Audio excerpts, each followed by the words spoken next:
Kaya po nagiging importante na kailangan po natin munang pag-aralan. So heto nga si Rodante Marcoleta na hindi lang pro-China makapili, kundi isa rin sa pinakaboplax na senador sa kasaysayan ng politika ng bansa. Naghahanap pa siya ng coordinates at kinukwestiyon ang claim natin sa West Philippine Sea, kung gagamitin lang sana niya ang kanyang utak, malinaw na ito ay bahagi ng Philippines Exclusive Economic Zone o EEZ. Hanggang saan eksakto pong coordinates ba ng ating West Philippine Sea? Dito po sa binabanggit nating mga batas sa ngayon, kung titingnan natin, hindi po natin sila magagamit, Mr. President.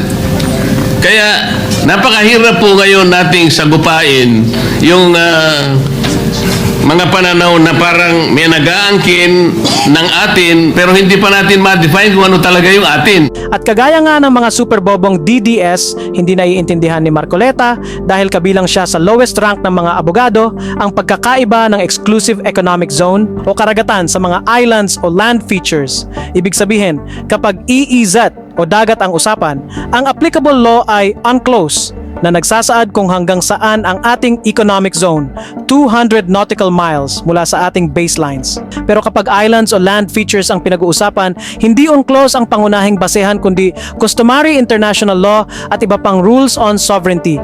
Kaya ito ang sagot sa kabubuhan o willful ignorance ni Marcoleta mula sa mga mas matatalinong abogado kaysa sa kanya. Alam mo, si Marcoleta was a congressman when Republic Act 9522 was approved. And he was also, I think, in Congress when the Maritime Zones Act was approved.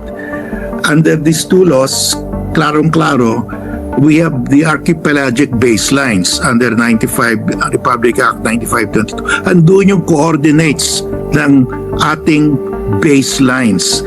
Under UNCLOS, from those baselines, you just measure 200 nautical miles. Then you know the exclusive economic zone. Kasi alam mo na yung baseline eh. Ang importante dyan, alam mo yung baseline. Tayo, we have already fixed the coordinates of our baselines. That is sufficient. In fact, more than sufficient yan dahil under UNCLOS, you don't have to make any proclamation, any legal act so that you can claim your territorial sea and your exclusive economic zone. The law, the UNCLOS gives that to you already. Yeah. You don't have to do any formal act. Nakalagay doon. There is no need for any formal act or formal proclamation to have your legal rights to your continental shelf and your territorial sea because that is already in the law. Mechanical na lang yung measurement. Doon sa measurement, linagay na nga natin yung archipelagic baselines. Alam mo na yung coordinates. So from that, you can measure the 200 nautical miles. Yung China, yung 9-dash line, walang coordinates yan. Walang coordinates. Pabago sila kung saan nila nilalagay yung lumalaki pa nga. They added the 10th dash.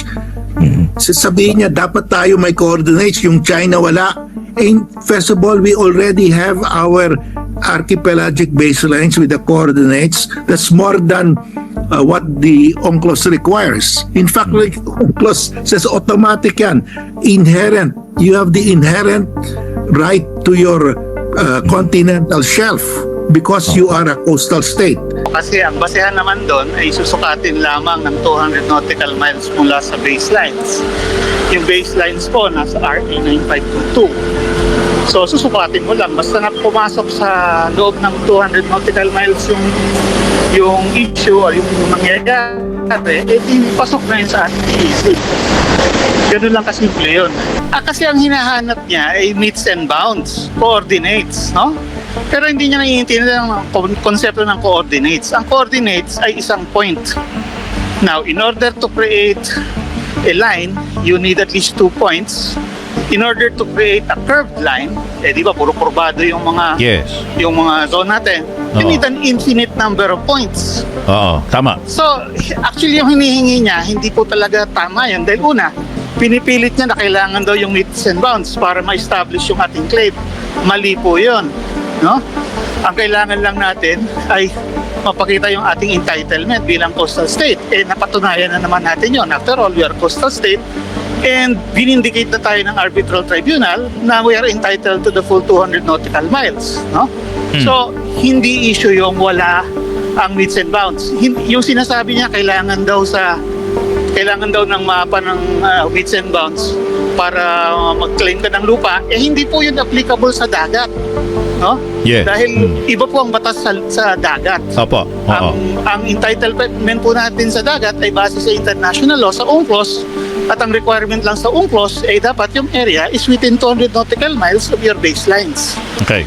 Kakailanganin lang natin yung mga meets and bounds na yun kung merong issue dun sa mismong boundary, no? Yeah. Kung dun nangyayari.